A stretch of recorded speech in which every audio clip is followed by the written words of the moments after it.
فأعوذ بالله من الشيطان الرجيم. بسم الله الرحمن الرحيم. سبحان اللہ. قضى ربك ألا تعبدوا إلا إياه وبالوالدين إحسانا. صدق الله مولانا العظيم وصدق نبينا وحبيبنا الكريم. سبحان اللہ.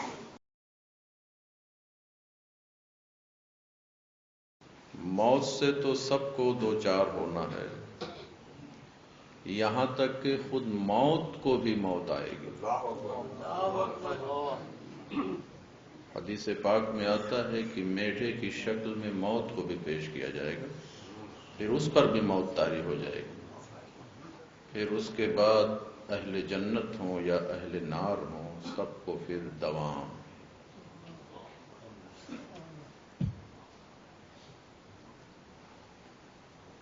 لیکن بندہ جب رخصت ہو جاتا ہے دنیا سے تو اب اس کو اس کے پسماندگان نفع پہنچانے کی اگر کوشش کریں، کیونکہ یہ ضابطہ ہے قدر مردم باد رفتم. سبحان اللہ. جب تک کوئی نعمت ہمارے پاس رہتی ہے ہم اس کا احساس اتنا نہیں کرتے، جب وہ نعمت ہمارے ہاتھ سے چلی جاتی ہے تو پھر ہمیں احساس زیاں ہوتا ہے. ماں باپ کا مقام بڑا ہی عرفہ و اعلیٰ ہے، بڑا ہی بلند و بالا ہے. سبحان اللہ. رب قدیر نے جہاں اپنے بندوں کو یہ حکم دیا کہ صرف میری عبادت کرو،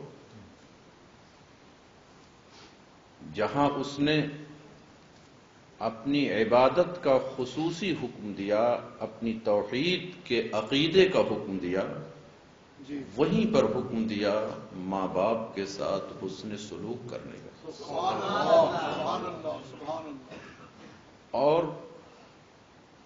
وہاں پہ بڑی تفصیل سے رب قدیر نے اپنے بندوں کو ماں باپ کے حقوق سمجھائے.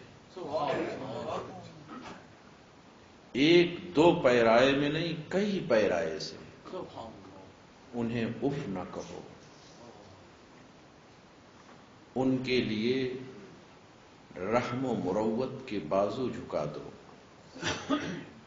ان سے نرم باتیں کرو، ان کے لیے دعائے خیر کرو. یہاں تک کہ رب قدیر نے ماں باپ کو اپنا جو وصف ہے اس وصف کو، یہ اور بات رہی کہ وہاں معنی کچھ اور ہے، لیکن اس وصف سے ماں باپ کو متصف فرمایا. سبحان اللہ. رب ارحمہما کما ربیانی صغیرا.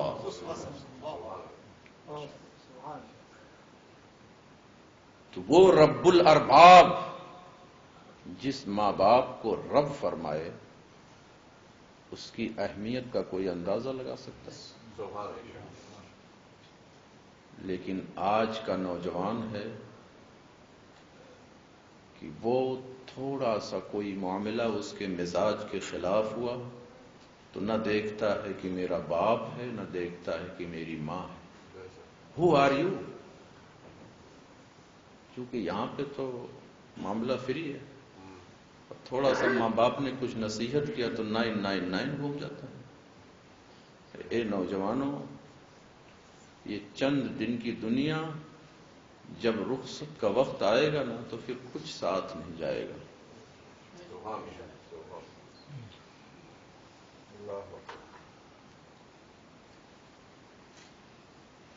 امام بخاری اور مسلم دونوں نے اس روایت کی تخریج کی.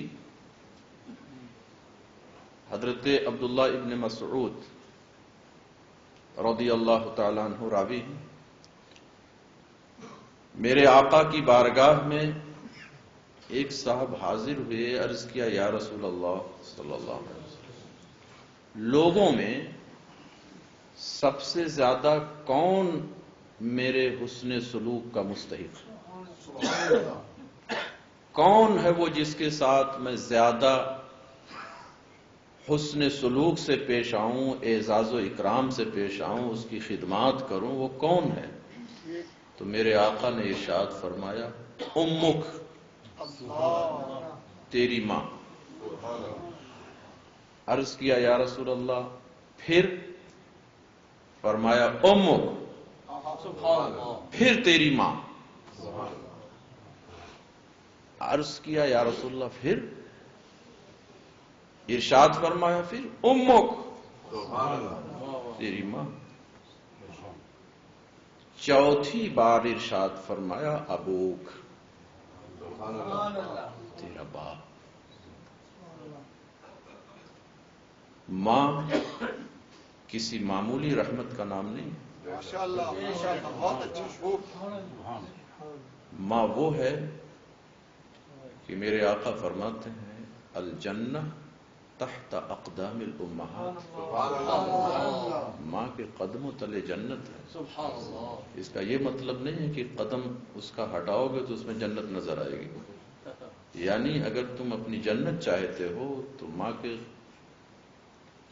قدم پڑھو، ماں کی خدمت میں لگ جاؤ، ماں کے قدموں پر اپنی کمائی قربان کر دو، اپنے کو اس کے قدموں پر نچھاور کر دو، بہت اچھا۔ تو خدائے ذوالجلال تمہیں جنت عطا فرمائے۔ نعرہ تکبیر، مرتبہ سے نعرہ رسالت، نعرہ حیدری، نعرہ غوثیہ، ندائے کرب و بلا۔ ماشاءاللہ ماشاءاللہ۔ وہ ماں کہ مصطفیٰ جان رحمت سید کائنات صلی اللہ علیہ وسلم حقیقی معنی رضائی ماں صرف جس ماں نے دودھ پلا دیا۔ حضرت حلیمہ سعدیہ سے کون مسلمان واقف نہیں ہے؟ مگر میرے آقا سید کائنات صلی اللہ علیہ وسلم، حضرت حلیمہ سعدیہ جب حاضر ہوتی بارگاہ رسالت میں، میرے آقا اپنی چادر رحمت بچھا دیتے، ان کے اعزاز میں کھڑے ہو جاتے، رخصت کرتے تو روایت میں آتا ہے کہ اونٹوں پر کافی ہدایا اور تحائف کے ساتھ پھر رخصت کرنے بھی باہر تشریف لے جاتے۔ بات میری ماں ہے۔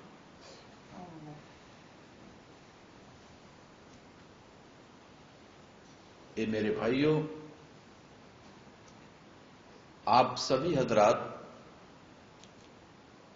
علماء اہل سنت کے بیانات سنتے ہیں، مگر سننے کا مقصد صرف نہیں ہے کہ سننا، بنیادی اس کا مقصد ہے کہ اس کو برتنا، اپنی زندگی میں اس پر عمل کرنا۔ اگر آپ اس بیان کو، خدا و رسول کے فرمان کو سننے کے بعد اگر آپ اپنے گھروں میں گئے اور اپنی ماں اپنے باپ کے ساتھ اگر آپ حسن سلوک کے ساتھ پیش آئے تو میں یہ سمجھتا ہوں کہ ان ماں باپ کا دل ٹھنڈا ہوگا، تو آپ کا یہ آنا مسجد میں بیان سننا، یہ آپ کے لیے آج ہی نہیں بلکہ مستقبل میں بھی وہ آپ کے لیے بہت مفید اور کارآمد ہوگا۔ غور کرو کہ وہ بھی ایک بیٹا تھا جو اپنی بیوی کے پھندے میں پھنسا ہوا تھا۔ عام طور سے ہوتا ہے کہ جب نئی نئی شادی ہوتی ہے تو بیٹا ذرا کچھ آنکھ پہ پٹی پڑ جاتی ہے، الا ماشاء اللہ۔ اس وقت بیویوں کی وہ اتنا سنتا ہے کہ لگتا ہے کہ اور باتوں کے لیے کان سننے کو تیاری نہیں۔ ماں جس نے اتنی محنت و مشقت سے، اتنی جانفشانی سے پالا پوسا، شادی ہونے کے بعد ہی اس کے احترام اور رسپیکٹ میں فرق آنے لگتا ہے،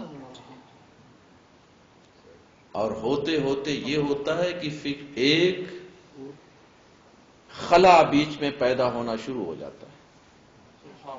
وہ بھی ایک نوجوان تھا جو اپنی ماں کو بہت پیار کرتا تھا، بڑے اعزاز کے ساتھ ماں کے سامنے پیش آتا تھا، مگر جب شادی ہوئی تو اس کا رویہ بدلنے لگا۔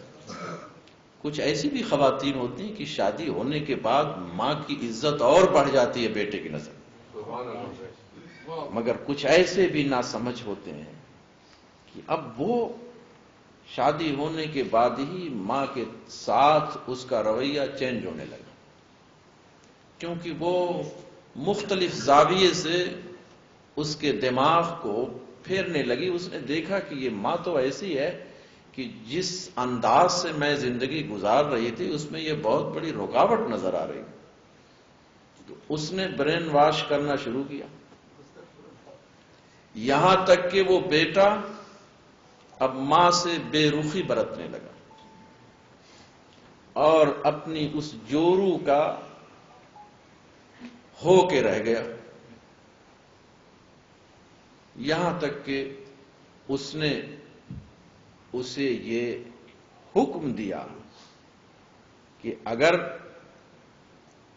تم مجھے زندہ رکھنا چاہتے ہو، اگر تم میری حیات سے پیار کرتے ہو تو مجھے اسی وقت سکون و قرار ملے گا جب تم اپنی ماں کو یہاں سے کہیں نکال باہر کرو۔ وہ بیٹا کہا یہ تو معمولی کام ہے، کوئی بات نہیں ہے، ہو جائے گا۔ یہ کام بھی اس نے کر دیا، مگر ماں ہے کہ ماں کی ممتا جب ستاتی ہے اسے تو وہ تڑپ کر کے بیٹے کے پاس آ جاتی ہے۔ وہ جورو اسے بھی پسند نہیں کرتی۔ اب اس کے ذہن و دماغ میں شیطنت سوار ہوئی، اس نے سوچا نہ رہے بانس نہ بجے بانس ہوئی، کہا او میرے سرتاج، آپ مجھے بہت پیار دیتے ہیں اور آپ نے کبھی میری کوئی بات ٹالی نہیں ہے، میں ایک بات آپ کے سامنے رکھنا چاہتی ہوں، اگر اس پر آپ نے عمل کیا تو پھر ہماری زندگی میں چین و سکون ہی رہے گا۔ کیا معاملہ ہے؟ جو کہو، جو میرے اختیار میں، میں تمہارے لیے سب کچھ کرنے کو تیار ہوں۔ کہا ایسا ہے، بس اس ماں کو کوئی موقع نکالو اور موقع پا کر کے اسے ذبح کر دو اور اس کا کلیجہ نکال کر میرے پاس لاؤ گے تبھی مجھے سکون ملے گا۔ تھوڑا سا اس نے کچھ سوچا، لیکن جب شیطان ذہن و دماغ پر مسلط ہوتا ہے تو پھر آدمی کی عقل مات پڑ جاتی ہے۔ پھر وہ ہوتے ہوتے وہ تیاری ہی ہو گیا اور موقع پا کر کے ماں کے ساتھ یہ حرکت کر بیٹھا اور اس کا دل نکال کے لے کر کے وہ آ رہا تھا، راستے میں ٹھوکر لگی، گر پڑا۔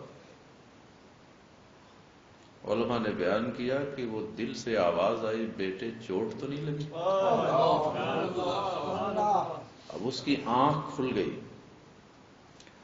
چیخ مارا، مگر اب کیا کرتا، تیر تو ہاتھ سے نکل چکی تھی۔ وہ بھی ایک بیٹا تھا۔ اے میرے بھائیوں، ماں کا معاملہ تو اتنا زیادہ اہم ہے کہ ہمارے یہاں تو، ہمارے ملکوں میں تو اتنا انتظام نہیں ہے کہ وہ بچے جب گود میں رہتے ہیں پیشاب کرتے ہیں رات میں ٹھنڈک میں، ماں کروٹیں نہیں بدل پاتی،